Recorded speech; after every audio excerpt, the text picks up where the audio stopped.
Israel Iran యుద్ధంతో పశ్చిమాసియా బగ్గుమంటుంది. Israel దాడులతో Iran రాజధాని టెహ్రాన్ దత్తరిల్లుతోంది. ఈ నేపథ్యంలో అక్కడి భారతీయులకు ఇండియన్ ఎంబసీ మరో అడ్వైజరీ జారీ చేసింది. తక్షణమే ఆ నగరాన్ని వీడి వెళ్లాలని సూచిస్తుంది. ఇక టెహ్రాన్లోని భారతీయులు అధికారులందరూ సొంత మార్గాల్లో నగరాన్ని విడిచి సురక్షిత ప్రాంతాలకు వెళ్లాలని తెలిపింది.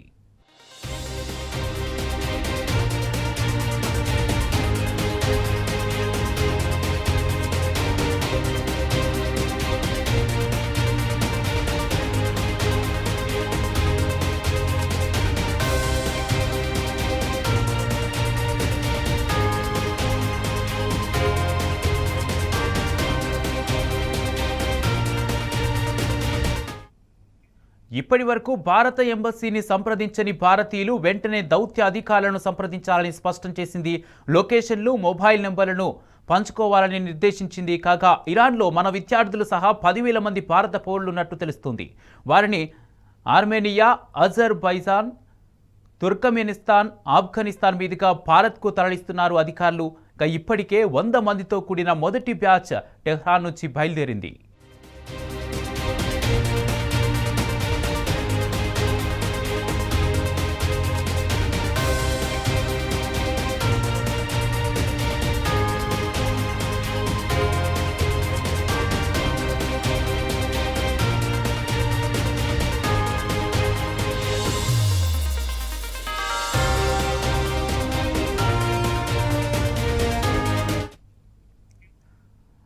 టెహ్రాన్ను ఖాళీ చేయాలని ఇరానీలకు హెచ్చరికలు జారీ చేశారు అమెరికా అధ్యక్షుడు ట్రంప్. దీంతో ఇరాన్పై దాడులు మరింత తీవ్రమయ్యే సంకేతాలు కనిపిస్తున్నాయి. నేరుగా అమెరికా యుద్ధ రంగంలోకి దిగే ఛాన్సెస్ ఉన్నట్టు తెలుస్తోంది. ఈ పరిణామాల నేపథ్యంలోనే భారత ఎంబసీ తాజా అడ్వైజరీ జారీ చేసింది. మరోవైపు చైనా, సౌదీ అరేబియా వంటి దేశాలు కూడా ఇరాన్లోని తమ పౌరులకు హెచ్చరికలు చేశాయి. వెంటనే టెహ్రాన్ నుంచి వెళ్లిపోవాలని సూచించాయి. అటు ఇజ్రాయిల్లోని చైనీయులు కూడా అక్కడి నుంచి సురక్షిత ప్రాంతాలకు తరలిపోవాలని బీజింగ్ అడ్వైజరీ జారీ చేసింది.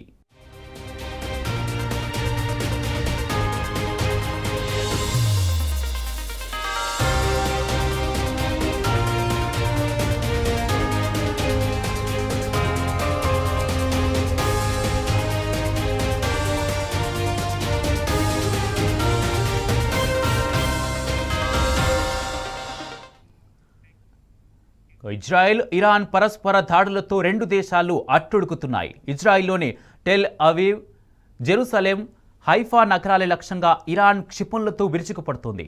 టెల్ అవీవ్ అంతటా భారీ పేలుళ్లతో దత్తరిల్లింది. ఈ దాడుల్లో పెద్ద ఎత్తున భవనాలు ధ్వంసమయ్యాయి.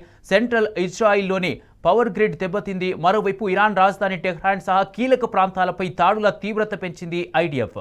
టెహ్రాన్ గగనతలంపై పూర్తి నియంత్రణ సాధించామని ప్రకటించింది. ఎప్పుడంటే అప్పుడు తమ యుద్ధ విమానాలు ఇరాన్ రాజధానిపై దాడులు చేయగలవని పేర్కొంది. ఉపరితలం నుంచి ఉపరితలానికి దూసుకెళ్లే ఇరాన్ క్షిపణి వ్యవస్థల్లో 3వ వంతు నాశనం చేశామని తెలిపింది.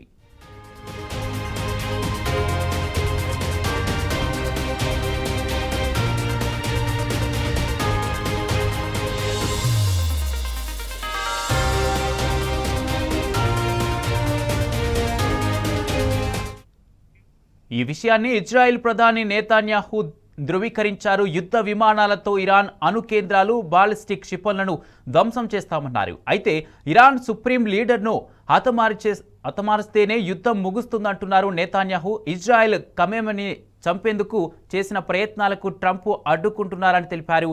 ఇటు ఇజ్రాయెల్ దాడుల నేపథ్యంలో అణ్వస్త్ర వ్యాప్తి నిరోధక ఒప్పందం ఎన్పిటి నుంచి వైదొలుగుతామని ఇరాన్ ప్రకటించింది. ఈ మేరకు పార్లమెంట్లో బిల్లును సిద్ధం చేస్తున్నట్లు పేర్కొంది.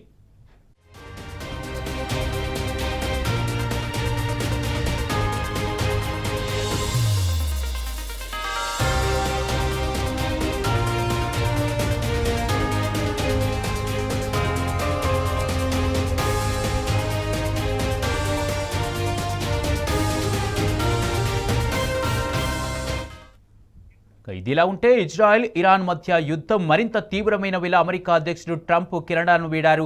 తన పర్యటనను అర్థాంతరంగా ముగించుకొని యుఎస్ బయలుదేరి వెళ్లారు.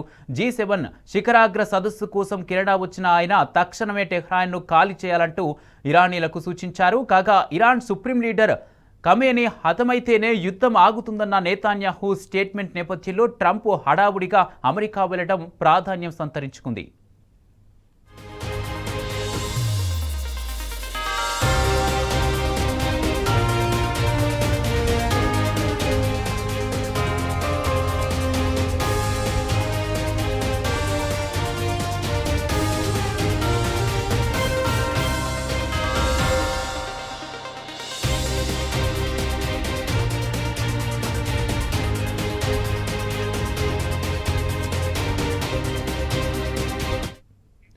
ఇజ్రాయెల్ ఇరాన్ యుద్ధంతో విమానాల రాకపోకలకు అంతరాయం ఏర్పడుతుంది.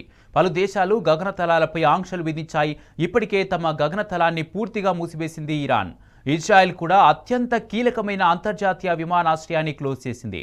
ఇటు లెబనాన్, జోర్దాన్, ఇరాక్లోనూ విమానాల రాకపోకలు నిలిచిపోయాయి. దీంతో వేలాది మంది ప్రయాణికులకు ఇబ్బందులు పడుతున్నారు. ఎక్కడికి వెళ్లాలో తెలియక ఎయిర్పోర్ట్లో పడికాపులు కాస్తున్నారు. ఇదిలా ఉంటే 5 రోజులుగా ఇరు దేశాల యుద్ధంలో భారీగా ఆస్తి నష్టం సంభవించింది. ఇజ్రాయిల్లో 24 మంది చనిపోగా ఇరాన్లో ఈ సంఖ్య 400 దాటింది.